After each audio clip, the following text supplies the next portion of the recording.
Vaheguru Ji Ka Khalsa, Vaheguru Ji Ki Fateh. This episode, Sangat Ji, is one of bravery, it's one of santokh, and it's one that shows and highlights the difficult and dangerous living conditions of the mid-1700s for the Sikh Qaum.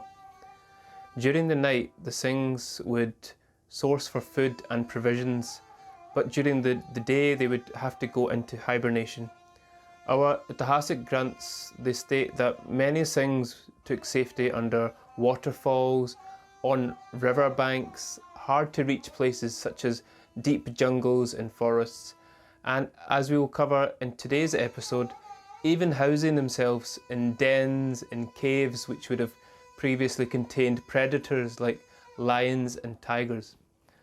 Today's Sakhi is of Bhai Ladha Singh Ji of Pind Mirankot, surviving in such times when every inch of the land was dangerous for the Singhs. The Mughals' propaganda continued to damage the image of Singhs. No one would dare open their doors to them, and times were so bad for Bhai Ladha Singh Ji that they had to relocate into an empty wolf's den, and some granths would translate it into a lion's cave.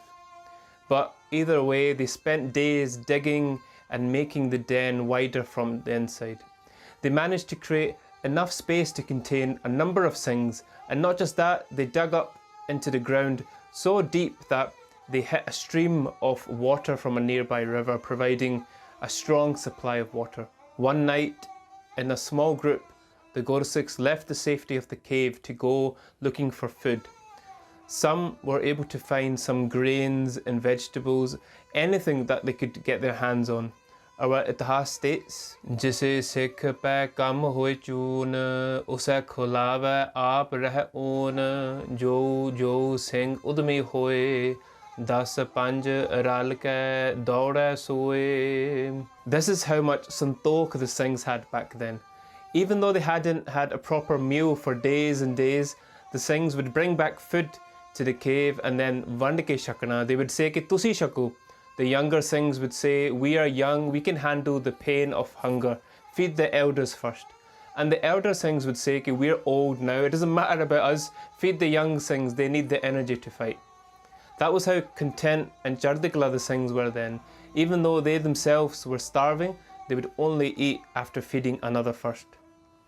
At night, they would go to the nearby allies, sporting families, who would secretly give food and provisions. And now, Sangat Ji, on the way back from receiving these rations, it just so happened that the Singhs were spotted. Very quickly, this spy approached the Mughal regime, revealing the location of the Singhs, just to get his reward. The Mughal soldiers arrived very quickly and decided to see for themselves, is it true? Singhs living in a lion's cave? They set up camp with many soldiers, weapons and tools as they waited for any sign of the Singhs. And at last, 3 Gursikhs were spotted entering the cave, heading underground, namely Bhai Ladha Singh Ji, Bhai Ram Singh Ji and Bhai Sulakhan Singh Ji. Straight away, the Mughal soldiers rushed to attack, but the Singhs entered the cave swiftly. They set up their defences underground, knowing that they were now trapped. No Mughal soldier would dare to go into the small opening into the cave. They had signed up to fight in battle, not to go in the dark cave which would almost certainly result in their death. The Mughal soldiers would shout down the cave, "Come out at once and your life will be saved." But it is not in the makeup, the DNA of Singhs to give up without a fight.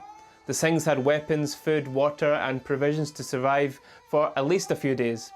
So, failing in their attempts to convince the Singhs to surrender, the Mughal soldiers tried to dig out the entrance of the cave, but still they could not see where the Singhs were hiding.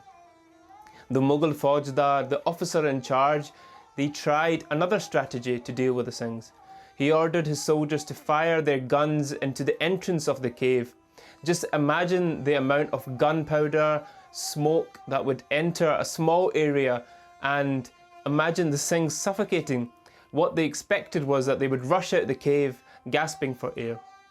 The Singhs could hear the sound of gunfire, and very quickly the cave was filled with smoke and darkness.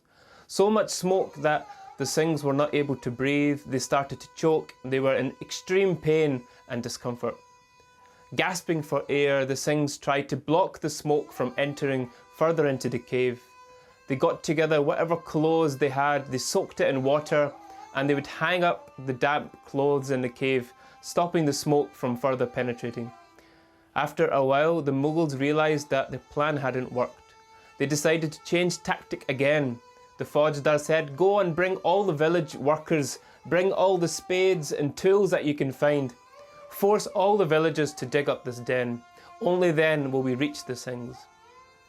The soldiers, instead of digging up the cave themselves, they forced the villagers to do their dirty work.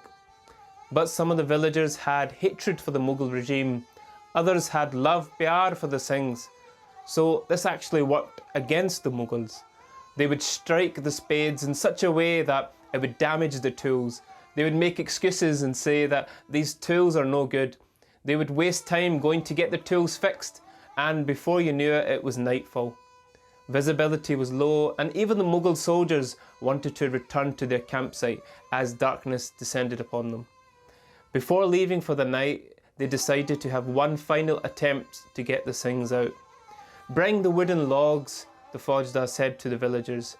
"Use them to block the entrance and set them alight."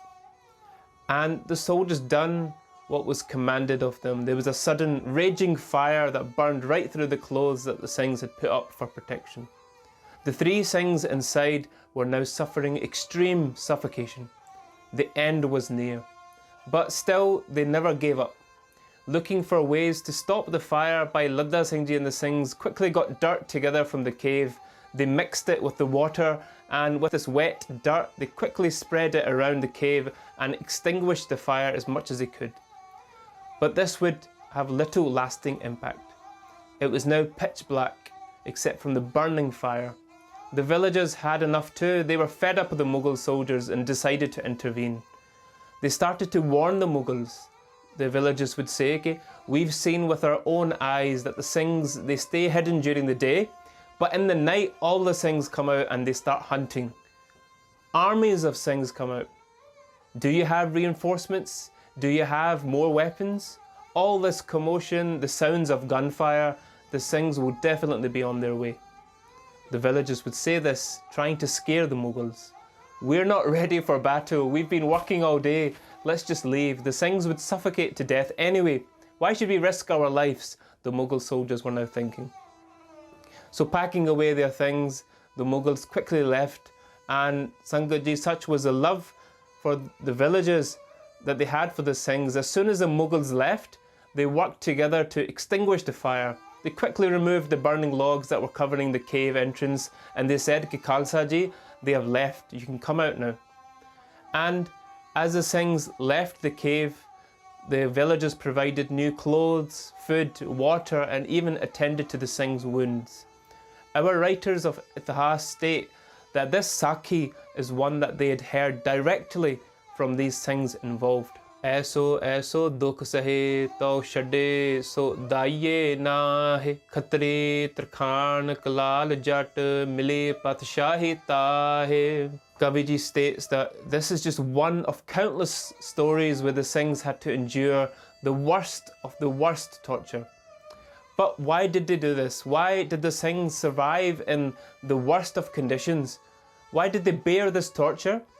And how did they stay in Chardi Kala? Saz Sangat Ji, is because they knew that Guru Sahib Ji's bhajans will come true one day, that these sacrifices will pave the way to Sikh Raj. And it was because of these sacrifices of our forefathers that now Sikhi resides in every corner of the world, that Sikhi has flourished more and more and continues to do so. May we forever remember the hardship that these Singhs had to go through.